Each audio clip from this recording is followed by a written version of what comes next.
안녕하세요, 팬더입니다. 이번 영상은 한국 영화는 왜 해외 경쟁력이 없을까? 왜 제2의 봉준호는 나오지 않을까에 대한 이야기입니다. 먼저 한국 영화가 어떻게 성장하게 됐는지부터 살펴보겠습니다. 1989년 버블 경제의 정점에서 소니는 콜롬비아 영화사를 인수하고 마츠시다가 유니버셜 스튜디오를 인수하는 식으로 일본 회사들이 하드웨어와 소프트웨어를 모두 갖추는 전략으로 가게 되자 당시 홈비디오 사업을 하던 삼성과 대우의 자본이 영화판에 유입되게 됩니다. 이는 이건희 회장이 엄청난 영화광인 이유도 있었습니다. 이건희 회장 집에 가서 삼성 제품 AS하고 오신 분 얘기를 건네 들은 적이 있는데, 이건희 회장이 직접 소니 제품과 삼성 제품을 비교해가면서 사용해보고 있었고 영화 DVD가 엄청나게 많았다고 합니다. 90년대 중반에 삼성에서 엠페러 스피커와 앰프가 나왔던 것도 순전히 이건희 회장의 취미가 사업으로 이어진 경우입니다. 삼성 프라자를 제외하면 삼성이 벌였던 자동차, 카메라, 영화 모두 이건희 회장의 취미였었죠. 이건희 회장은 영화에도 진심이었기 때문에 삼성은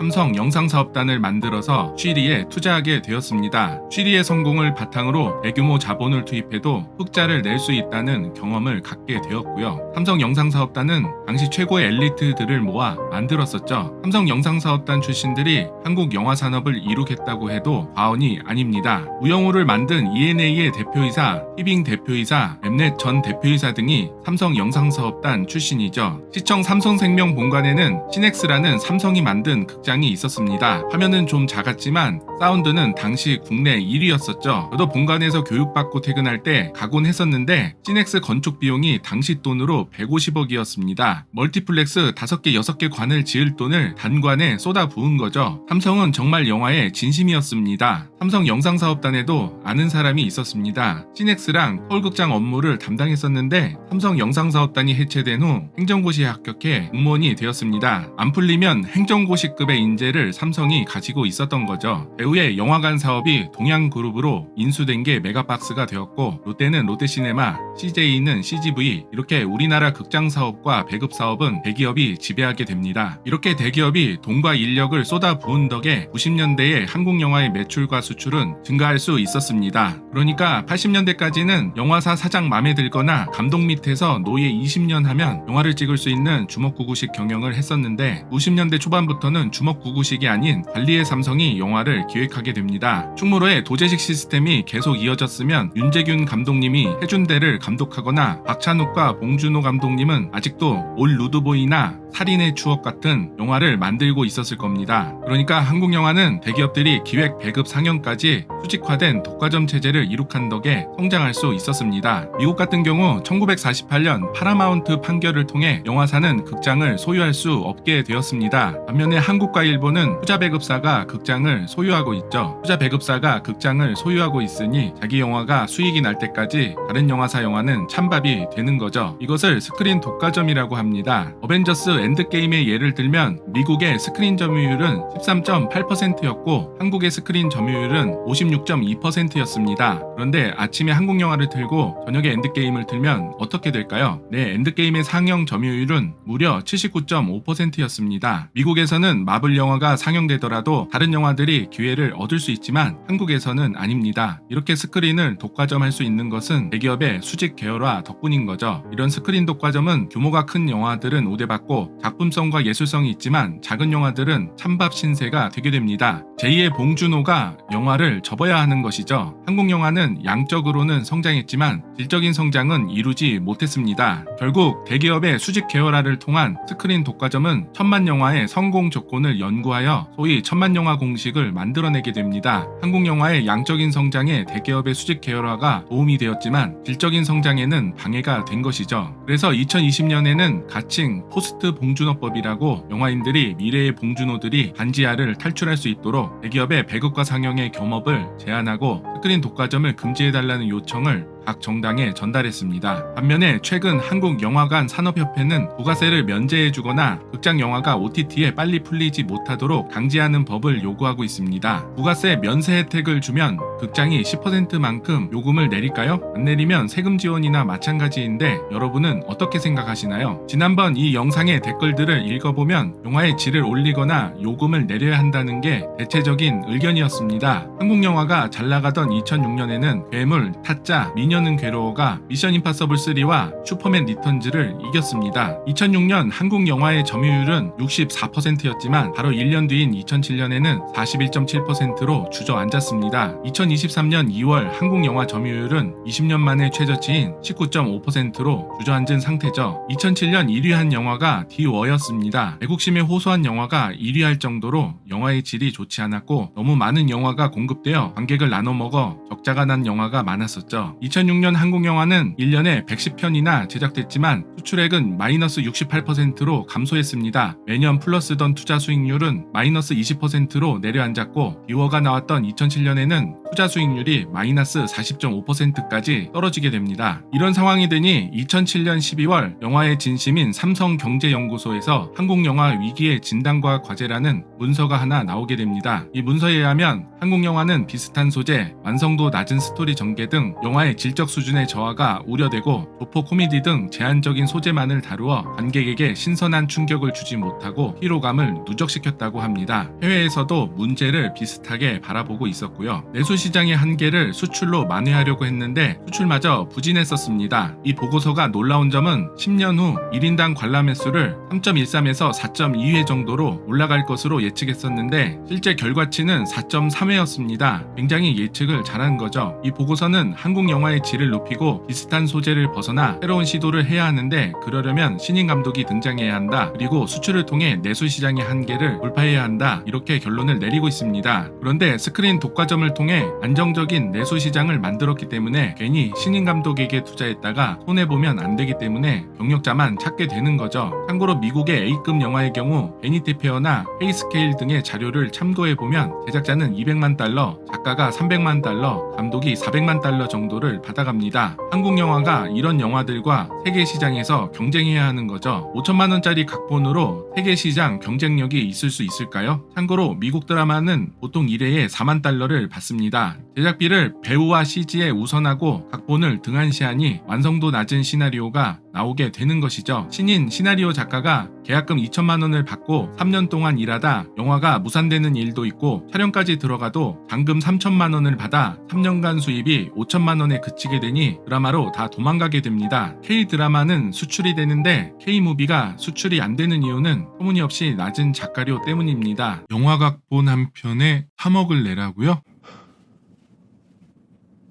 그런 억지가 어디 있어요? 말이 안 되는 거잖아. 그럼 드라마 작가에게 24억 주는 건 말이 되고? 내수 시장에 안주해도 되니까 신인 감독이나 각본에 투자하는 모험을 하기보다는 천만 배우의 CG랑 심판 없고 내수 최적화 영화가 나오게 됩니다. 일본 영화사가 내수 최적화된 만화 코스프레 영화로 먹고 사는 거랑 비슷한 거죠. K-팝이랑 K-드라마는 J-팝과 J-드라마를 이겼는데 K-무비는 왜 슬램덩크와 스즈메에게 지고 있을까요? 봉준호와 박찬욱 덕분에 겨우 체면치레는 했지만 일본은 구로사와 아키라부터 이마무라 쇼에이, 기타노 다케시를 이어 하마구치 류스케라는 신인까지 보유하고 있죠. 솔직히 세계 영화계에서 아직 한국은 걸음마 수준입니다. 항일 정신으로 영화를 만들고 일본을 이기고 싶다면서 정작 일본을 이길 만한 영화는 만들고 있지 않죠. 중뽕 영화가 세계 시장에서 경쟁력 없는 이유는 그것이 진짜 중뽕이 아니라 가짜 중뽕이기 때문입니다. 제가 이 영상에서 진정한 국뽕에 대해 이야기했었는데요. 진정한 그 길은 기생충처럼 일본을 이길 만한 영화를 만드는 겁니다. 기생충이나 올드보이 같은 게 진짜 항일 영화인 거고 수출도 되지 않는 내수용 항일 영화들은 홍철 없는 홍철팀 마냥 항일 없는 항일 영화인 거죠. 일본을 이길 생각은 없으면서 왜 그토록 항일 영화는 만들어내는지를 생각해보면 K-국뽕 영화가 해외에선 안 먹히지만 한국 시장에선 먹히기 때문입니다. 그런데 최근에는 안 먹히고 있죠. 일본을 이기고 싶은 진짜 애국자라면 세계 시장에서 경쟁력 있는 영화를 만들어야 하지 않을까요? 식민지 역사와 분단 국가라는 특징 때문에 반공 반일 동포의 애국심이 국민의 기본 정서에 깔려있고 이는 곧 한국 영화의 패시브 스킬로 장착되게 되게 되었습니다. 좋든 싫든 우리의 역사가 우리의 현실을 만들어냈고 관객의 성향을 만들어냈고 영화의 성향을 만들어냈고 그 영화에 반응하는 것이죠. 이 방송은 보시는 스폰서의 제공으로 보내드립니다. 한국이 식민 지배 받지 않았고 남북으로 분단되지 않았다면 한국은 어떤 영화를 만들고 있었을까요? 한국 영화가 천편일률적인 흥행 코드를 벗어나서 다양한 소재를 다루려면 이 질문에서 한국 영화가 출발해야 한다고 생각합니다. 한국 영화의 국내 매출은 꾸준히 늘었지만 수출은 18년째 제자리 걸음을 하고 있습니다. 왜 한국 영화는 해외에서 경쟁력이 없을까요? 복잡하게 설명할 것 없이 유랑지구, 전랑, 장진호 같은 중뽕 영화가 해외에서 경쟁력이 없는 것처럼 애니메이션 코스프레하는 일본 영화가 해외에서 경쟁력이 없는 것처럼 국뽕에 빠져있는 한국 영화가 경쟁력이 없기 때문입니다. 우리가 재밌게 본 한국 영화들이 해외 나가면 이런 영화들과 비슷한 취급을 받는 것이죠. 그러니까 한중일 3국이 내수 시장만으로도 먹고 살 수 있기 때문에 칼라파고스, 찰라파고스, 잘라파고스가 된 것이죠. 우리가 일본 영화계를 향해 쟤네는 맨날 애니메이션 영화 실사한다고 손가락질하고 중국 영화계를 향해 쟤네는 맨날 애국 영화 만든다고 손가락질하고 있었지만 유튜브의 국뽕 영상들 때문에 정작 한국 영화가 망해가는 줄은 모르고 있었던 거죠. 2019년 기준 일본은 GDP의 80%가 내수에서 발생합니다. 수출은 19%에 불과하죠. 2022년 기준 한국은 GDP의 45%가 수출에서 발생합니다. 한국 영화의 문제는 가격이 오른 것만 문제가 아니라 연애도 안 하고 애도 안 낳아서 인구 절벽이 다가오고 있다는 것이죠. 이 추세를 보면 내수 시장이 쪼그라들고 있는 걸 알 수 있습니다. K-드라마야 수출이 계속 늘어나니까 문제가 없겠지만 K-무비는 수출이 안 돼서 앞날이 캄캄합니다. 최근 한국 영화의 잇따른 흥행 실패에 한국 영화에 투자하려는 사람이 없다면서 투자자들이 돌아올 수 있기 위해 극장에 와달라고 호소하고 있는데요. 한국 영화에 투자하라고 누카렵 한 것도 아닌데 왜 투자 실패를 관객에게 돌리는지 모르겠습니다. 지금 이 상황에서 극장 살리겠다고 부가세를 면세해주거나 영진이나 문화체육관광부에서 기금이나 세금을 사용한다면 손해를 국민에게 떠넘기는 꼴이 됩니다. 지금 이 상황에서 어설픈 지원은 한국 영화의 체질 개선에 도움도 되지 않고 민심만 날아가게 될 거고요. 극장에 지원할 돈으로 제2의 봉준호 가 반지하를 벗어날 수 있도록 지원해주는 게 더 필요해 보입니다. 한국 영화가 스스로 껍데기를 깨고 나와서 병아리가 될지 아니면 외아들에 깨져서 후라이가 될지는 모르겠습니다. 전기랑 가스비를 올리면 안 쓸 방법이 없지만 극장은 안 가도 사는데 지장 없습니다. 게다가 게임, 만화, 드라마, OTT, 모텔 등 대체제도 많이 있죠. 나이키의 경쟁 상대가 닌텐도이듯이 극장의 경쟁 상대는 유튜브입니다. 극장 안 가도 영화 유튜버들이 지루한 부분 다 잘라내고 재미있는 부분만 뽑아서 줄거리 요약해주고 결말까지 알려주는데 극장 갈 필요가 없죠. 극장만 힘들까요? 유튜버들은 더 힘듭니다. 유튜브 광고는 경쟁 입찰인데 요새 경기 침체라 광고주들이 입찰을 안 합니다. 그래서 조회수당 1원 정도로 광고 단가가 곤두박질 쳐서 편집비도 안 나오고 있습니다.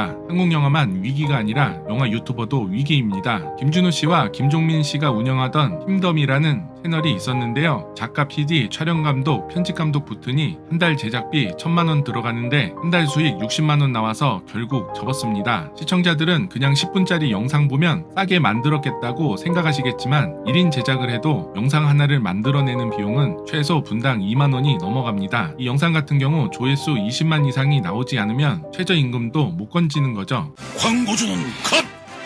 너는 어디가? 요새 적자 메꾸겠다고 그동안 안 하던 광고 받고 있는데 사실 호갱구조대에 나온 홍상 광고 저한테도 들어왔었습니다. 적자 메꾸려면 해야겠지만 건강식품료는 신뢰할 만한 브랜드가 아니면 사막여우에 박제될 수 있기 때문에 안 했습니다. 다행히 사막여우는 피했는데 호갱구조대에 박제될 뻔했네요. 호갱구조대님 혹시 이 영상 보고 계시면 한국 영화랑 저도 좀 구조해주세요. 지금까지의 이야기를 정리하자면 한국 영화는 대기업들이 성장시켰다. 투자 배급 상영에 수직 계열화를 통한 스크린 독과점이 일어났다. 독과점을 통해 안정적인 내수 시장을 확보한 칼라파고스 섬이 되었다. 해외 경쟁력이 없는 내수 시장에만 최적화된 영화를 만들었다. 수출을 늘리기 위해 각본에 투자하거나 신인 감독을 키울 필요를 못 느낀다. 호스트 봉준호법을 통과시키지 않으면 한국 영화는 이대로 안주할 것이다. 극장 안 가도 사는데 지장 없다. 너만 힘드냐? 나도 힘들다. 이 정도로 요약해 볼 수 있겠습니다. 이 문제를 제가 처음으로 지적한 것은 아닙니다. 예전 예전부터 영준이 결산 자료를 보면 영준이에서도 이 문제를 잘 알고 있습니다. 제가 구독자가 많지 않아서 이 영상 안으로 무언가가 바뀐다고는 생각하지 않습니다. 다만 여러분들이 이 영상을 여러 커뮤니티에 널리 퍼뜨려 주신다면 작은 변화라도 일어날 수 있지 않을까요? 한국 관객의 질적인 성장이 이 채널의 목표입니다. 저는 한국 관객의 질적인 성장이